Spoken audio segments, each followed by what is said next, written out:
तो दोस्तों, कल के दिन बाज़ार में दो तरह की सिचुएशन रह सकती है।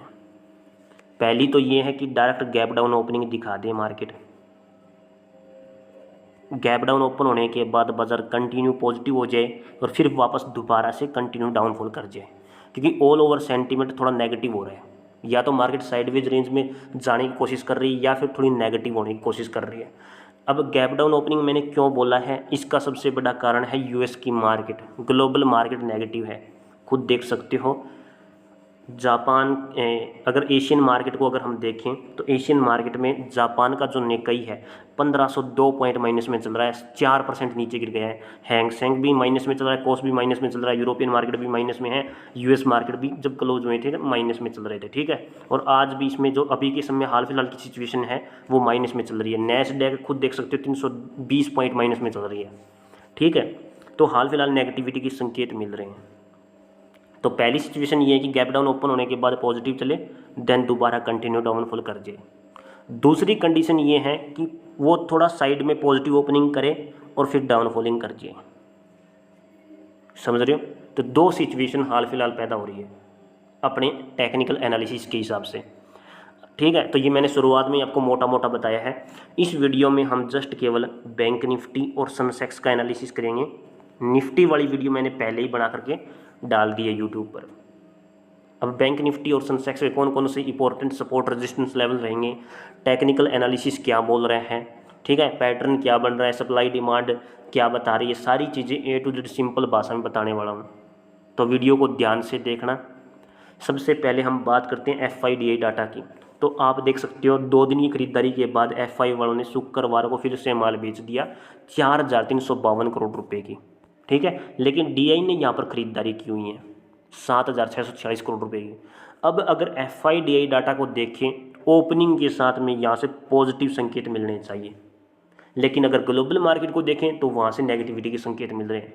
ठीक है, तो ये हो सकता है डाटा के हिसाब से। डाटा ये बोल रहा है कि भाई साइड में ओपन होकर के या फिर पॉजिटिव ओपन होकर के वो कंटिन्यू डाउनफॉलिंग कर जाए, क्योंकि ओपनिंग काम करती है, just only opening FIDI data के हिसाब से। अब ये डाटा जस्ट इतना बोल रहा है कि भाई 9:15 पर मार्केट जैसे ओपन होगी तो शुरुआत में पॉजिटिव रह सकती है। ठीक है, उसके बाद वो कंटिन्यू डाउनफॉलिंग कर सकती है। समझ में आया दोस्तों? क्योंकि दो तरफा बातें हो रही हैं। डाटा FI की तरफ से तो नेगेटिव है, लेकिन DI ने दाखड़ खरीदारी की हुई है, इसलिए ये पॉजिटिव मिल रहा है हमें। ओके, और इसके हिसाब से मैंने आपको बता दिया है, और ग्लोबल मार्केट को भी हमने देख लिया है। इसके अलावा दोस्तों, अगर हम बात करें इंडिया विक्स की, निफ्टी विक्स की, तो इंडिया विक्स निफ्टी विक्स लगभग डाटा लोड नहीं हुआ शायद, दोबारा से रिफ्रेश कर लेते हैं इसको भी। हाँ, लगभग कहाँ गया यार, इतनी देर में गायब हो जाता है ये भी। 1 डे के टाइम फ्रेम के अंदर शो ही नहीं कर रहा है। ये आप यहाँ पर देख सकते हो दोस्तों, ये लगभग अभी हाल फिलहाल ये 4.38% माइनस में है। तो ये नेगेटिविटी को, अभी तो नेगेटिव है खुद, और ये ऑल ओवर पॉजिटिविटी की तरफ संकेत दे रहा है। ऑल ओवर मतलब कि मार्केट की पूरी क्लोजिंग के बारे में बता रहा है। ठीक है भाई, ये पॉजिटिव क्लोज होना चाहिए मार्केट। बट कई बार क्या होता है, इंडिया विक्स खुद फेल हो जाता है दोस्तों, मार्केट के लिए काम नहीं करता। तो हाल फिलहाल तो देख सकते हो भाई 4.38% माइनस में चल रहा है। ठीक है, इसके अलावा दोस्तों ये अपना प्रीमियम टेलीग्राम ग्रुप का प्लान वगैरह है, तो ये भी आप देख सकते हो। और प्रीमियम टेलीग्राम ग्रुप के अंदर वहाँ पर हम स्टॉक्स का एनालिसिस देखते हैं। ठीक है, और कुछ ट्रेड वगैरह भी डालते हैं दोस्तों।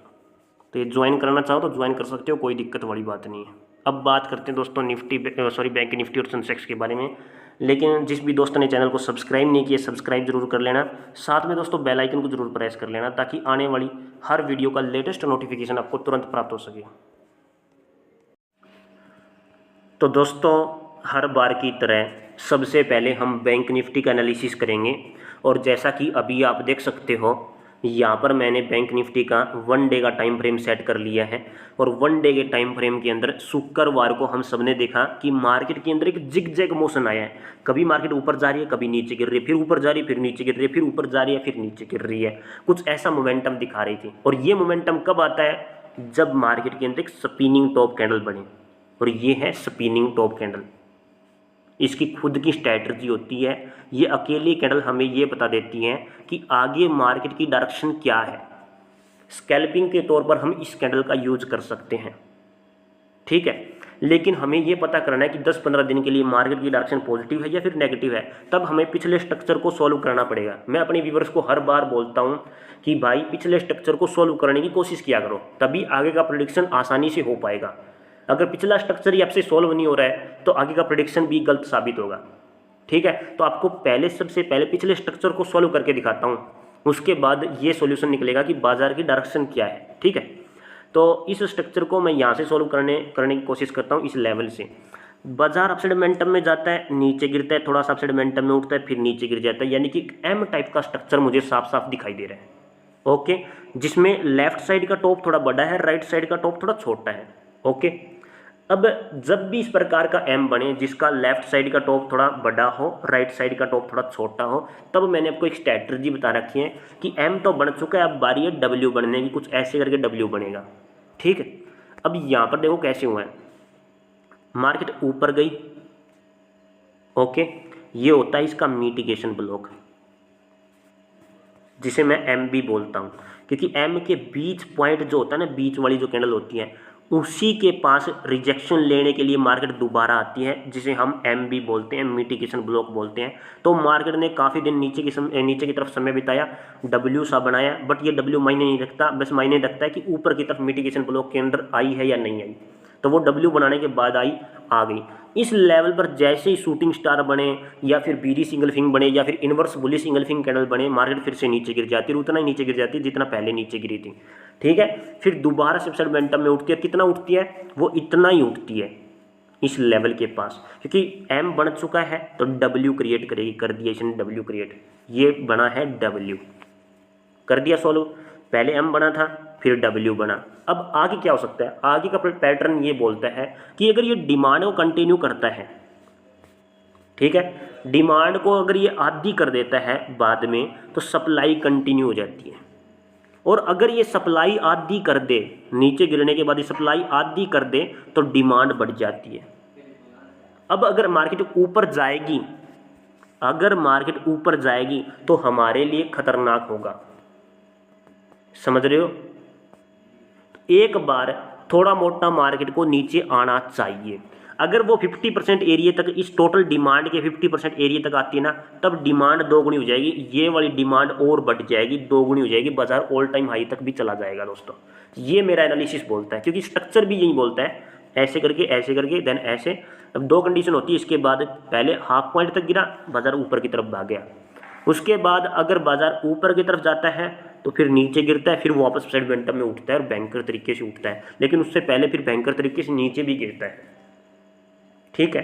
ये सारे स्ट्रक्चर मैंने कॉपी पर लिखे हुए हैं और ये सारे स्ट्रक्चर मैं अपने कोर्स के अंदर डालूंगा, वो वहाँ पर आपको बता भी दूंगा। तो ये छोटा सा एक पैटर्न था बताने के लिए, भाई इस प्रकार से मोमेंटम होता है। अगर स्पिनिंग टॉप कैंडल के अनुसार स्ट्रैटेजी को देखें तो इसकी स्ट्रैटेजी बस इतना बोलती है कि बाजार में इस कैंडल के हाई को मार्क कर लो, इस कैंडल के लो को मार्क कर लो। जब मार्केट हाई को क्रॉस करे तो सी साइड की तरफ का मोमेंटम देखने को मिलेगा। स्कैल्पिंग के तौर पर हम ऊपर की तरफ ट्रेड के बारे में सोच सकते हैं, और अगर मार्केट में ये डाउन साइड की तरफ क्रॉस कर दे अपने लो को, तो पी साइड की तरफ ट्रेड के बारे में देखने को मिलता है, ठीक है। स्कैल्पिंग के तौर पर फिर हम डाउन साइड की तरफ का मोमेंटम देख सकते हैं, ओके। अब एक कंडीशन और भी होती है इसकी, ये तो सिंपल कंडीशन थी। दूसरी कंडीशन ये होती है कि अगर एक दिन के अंदर ही, अगले दिन के अंदर ये ऊपर हाई क्रॉस करके क्लोजिंग दे दे या फिर नीचे की तरफ क्लोजिंग कर दे लो को क्रॉस करके, तो ठीक है, कोई दिक्कत ही नहीं है। अगर ये बीच में ही रहती है, बीच में ही क्लोजिंग दे देती है, ना तो हाई क्रॉस करती ना ही लो को क्रॉस करती, तो ये साइडवेज निकल जाती है। ये इसकी कंडीशन होती है, ठीक है। पहला क्रॉसिंग कर दे तो अच्छी बात है, अगर ये साइड में क्लोजिंग करेगी, दोबारा फिर ब्रेकआउट करेगी, तो वो फेक ब्रेकआउट होगा। ज़्यादातर इसके चांसेस होते हैं फेक ब्रेकआउट देने के, देन फिर वो वापस नीचे आ जाती है। अब अगर ये फेक ब्रेकआउट दे करके पहले टाइम वेस्ट करती है, यहाँ पर मान के चलते हैं कि 2 दिन यहाँ पर ब्रेकआउट नहीं दिया इसने, टाइम वेस्ट किया, तीसरी बार में इसने ब्रेकआउट दे दिया ऊपर की तरफ, बट वो फेक होगा। मार्केट दोबारा वापस घूम फिर के नीचे आएगी, और अगर नीचे की तरफ इसने ऐसा कुछ कर दिया 2 दिन समय बिताया, नीचे की तरफ ब्रेकडाउन कर दिया, तो वो भी फेक है। मार्केट नीचे गिरने के बाद दोबारा से उठ जाएगी। ठीक है, इसमें होता ये है, जब वो टाइम वेस्ट कर दे 2-3 दिन के लिए, हाई लो क्रॉस किए ही ना, बीच में टाइम बिताती रहे और फिर क्रॉसिंग कर दे, तो पहला मूव फेक देन रिवर्सल वाला सिचुएशन होता है। तो इस स्ट्रैटेजी के अनुसार आप समझ गए होंगे कि एक बार यहाँ पर क्लोजिंग मायने रखेगी कि अगर कल के दिन या तो हाई क्रॉस करके क्लोजिंग दे दे या फिर लो क्रॉस करके क्लोजिंग दे दे। ठीक है, तो अब हमारे लिए बेनिफिट रहेगा। फिर तो मार्केट ऊपर भाग जाएगी या फिर नीचे की तरफ खींच जाएगी। तो अभी हाल फिलहाल बस इतना नोट करो कि ये हाई है और ये लो है, किसी एक साइड चली जाए, क्लोजिंग दे दे, बहुत अच्छी बात है, फिर हम उसी साइड ट्रेड लेते रहेंगे, कोई दिक्कत नहीं होगी। ठीक है, एक स्ट्रैटेजी तो ये बोलती है। ये स्पिनिंग टॉप के अनुसार था। अब थोड़ा सा हम ये भी देखते हैं कि बाजार को गिराने वाला पैटर्न आखिर है कौन सा। तो इसके लिए हमें सबसे पहले स्ट्रक्चर को थोड़ा सा सप्लाई डिमांड के अनुसार देखना पड़ेगा। तो मैं यहाँ पर सप्लाई और डिमांड का यूज करने वाला हूँ। तो खुद देख सकते हो असली कारण जो ये तेज़ी आई है और जो ये तेज़ी है बिल्कुल सेम है। सेम का मतलब क्या है कि मैंने ये वाली डिमांड उठा के ही यहाँ पर सेट कर दी थी बहुत पहले। दिखाता हूँ इसका लाइव एग्जांपल आपको। ये देखो, ये जो डिमांड मैंने यहाँ पर सेट की थी वो इसी को उठा करके सेट कर दी थी। अगर मैं ये डिमांड को, ये लगेगी नहीं यार यहाँ पर, 1 मिनट आप ये देखो कि ये इतनी जो डिमांड है, इतनी सेम टू सेम इतनी डिमांड यहाँ पर आई हुई है, कोई फर्क नहीं है। दिखाना ही पड़ेगा आप सबको। ये देखो, इस लेवल से तेज़ी आनी शुरू होती है, लगभग इस लेवल तक की तेज़ी देखने को मिलती है। मैं यही स्ट्रक्चर सेम यहाँ पर लगा देता हूँ। लगा दिया मैंने, इसी लेवल से बाजार उठा और इसी लेवल के पास पहुँच गया है। यहाँ पर टोटल डिमांड समाप्त होती है। अब इसको सेंट्रल एरिया तैयार करना पड़ेगा, टाइम वेस्ट करना पड़ेगा लिक्विडिटी लेने के लिए, समझ रहे हो। और जो गैप बचा हूँ उसको पहले फिल करें, तो तब भी लिक्विडिटी लेने के लिए नीचे आना पड़ेगा, या फिर ये साइडवेज रेंज में निकल जाए तब इसको ये लिक्विडिटी लेने के लिए समय बिता सकती है, देन दोबारा ब्रेकआउट दे सकती है, पिछली डिमांड को आगे कॉपी कर सकती है। लेकिन उससे पहले आप ये कह सकते हो कि उतनी बड़ी तेज़ी के संकेत यहाँ पर दिखाई नहीं दे रहे हैं, क्योंकि लिक्विडिटी चाहिए भाई इतनी बड़ी तेज़ी लाने के लिए। ठीक है, और दूसरी चीज़ मैंने यहाँ पर क्या यूज़ किया है, मैंने ये सप्लाई देखा, इतनी सप्लाई आई, फिर मैंने ये सप्लाई यहाँ पर देखी, इतनी सप्लाई आई। अब बहुत सारे लोगों को ये भी नहीं समझ में आएगी। मैंने टॉप से लगाया और लगभग लो लेवल तक का ये मोमेंटम देख लिया, भाई इतनी सप्लाई थी, फिर मैंने यही सप्लाई आगे यूज कर ली। रुको 1 सेकंड रुको, कहाँ गया, ये रही ट्रेड लाइन। ये थोड़ा सा मैं यहाँ से यूज कर रहा हूँ। ठीक है, इस लेवल तक मुझे लेना पड़ेगा ये। अगर ये सप्लाई है तो इस सप्लाई को मैं यहाँ से यूज करूँगा। कहाँ से यूज़ किया मैंने, इस लेवल से लेकर के इतनी सप्लाई ली है मैंने, और देन फिर ये वाली सप्लाई यहाँ से लेकर के यहाँ तक यूज़ किया है। मतलब यही सप्लाई सेम टू सेम ये सप्लाई मैंने यहाँ पर अटैच कर दी, बट बीच में ये सेंट्रल एरिया है डब्ल्यू टाइप का, और यही सेंट्रल एरिया यहाँ पर बैठ गया दोस्तों दोबारा से। उसके बाद डिमांड क्रिएट हो गई। ठीक है, डिमांड आ गई, उसके बाद ये सप्लाई आ रही है, तो ये टोटल सप्लाई यहाँ पर अटैच होनी चाहिए थी, बट इसने क्या किया, इसने भी अपनी टोटल सप्लाई का आधा हिस्सा दे दिया।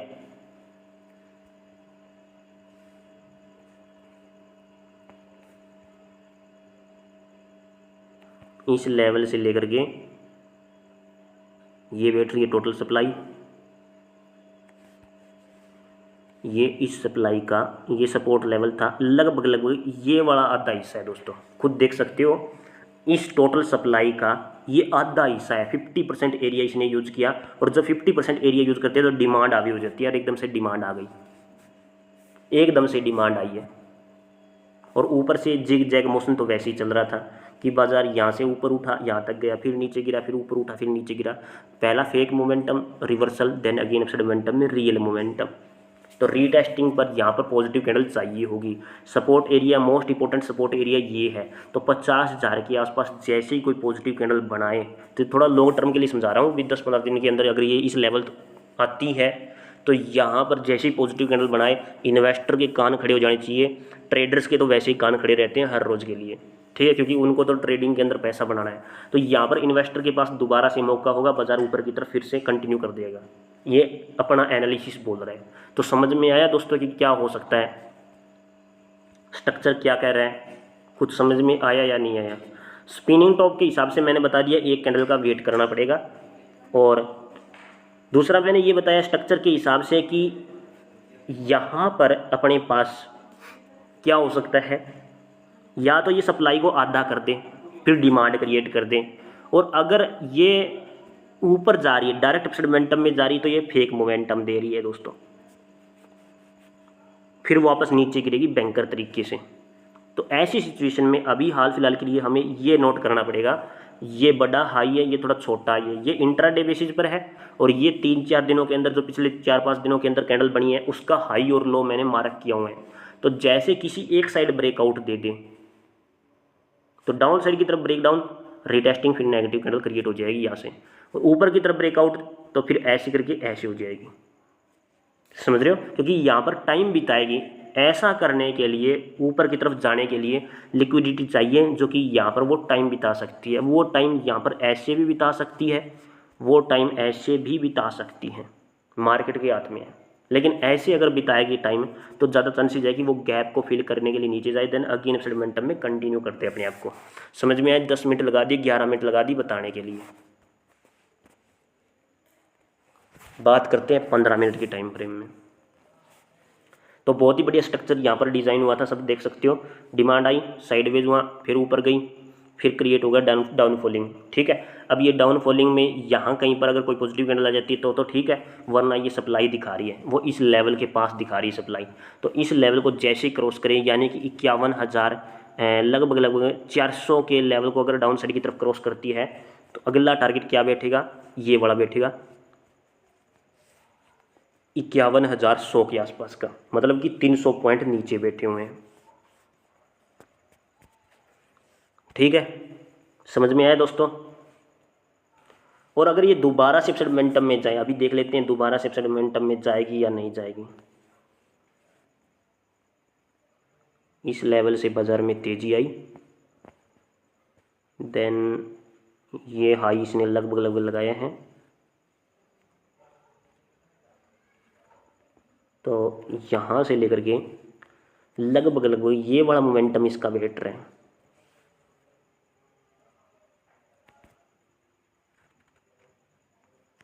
ठीक है, तो अगर मार्केट इस लेवल के पास जाए ना, इस लेवल के पास जाए, तब भी डाउन साइड की तरफ का मोमेंटम रहेगा दोस्तों।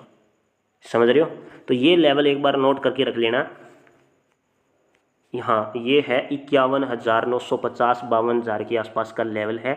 यहाँ पर जैसे ही नेगेटिव कैंडल दिखाई दे, मतलब कि शूटिंग स्टार टाइप की, कोई बीरिश इंगल्फिंग या फिर इनवर्स बुलिश इंगल्फिंग टाइप की कैंडल दिखाई दे, तो बाजार में फिर से डाउनफॉलिंग कंटिन्यू हो जाएगा। ठीक है, बड़ा डाउनफॉलिंग नहीं होगा, वो इसी लेवल के पास होगा, इस लेवल के पास 51,400, 52,000 से लेकर के 51,600, मतलब टोटल 600 पॉइंट।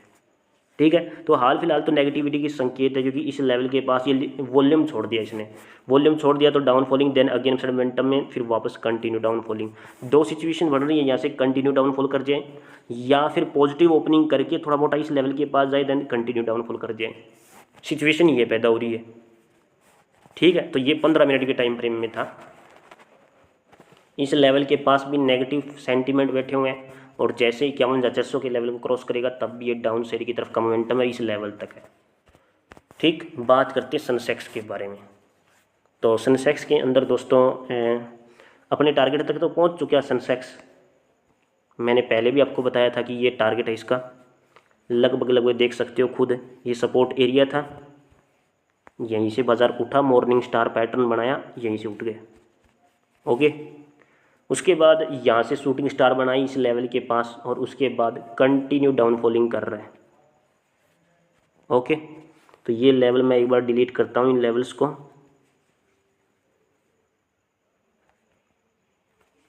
ठीक है,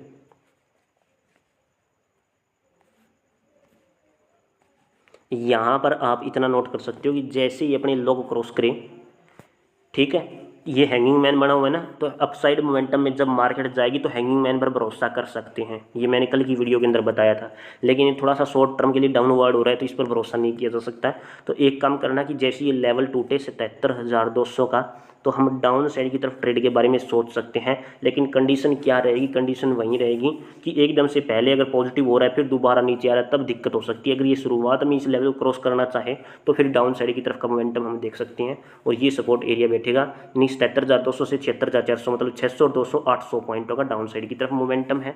और ऊपर की तरफ अगर ये अपने हाई को क्रॉस कर दे या फिर इस लेवल को भी क्रॉस कर दें 77,600 का, तो अगला जो टारगेट वेट रहा है वो 78,000 के आसपास वेट रहा है, लेकिन उससे पहले 77,800 का भी है।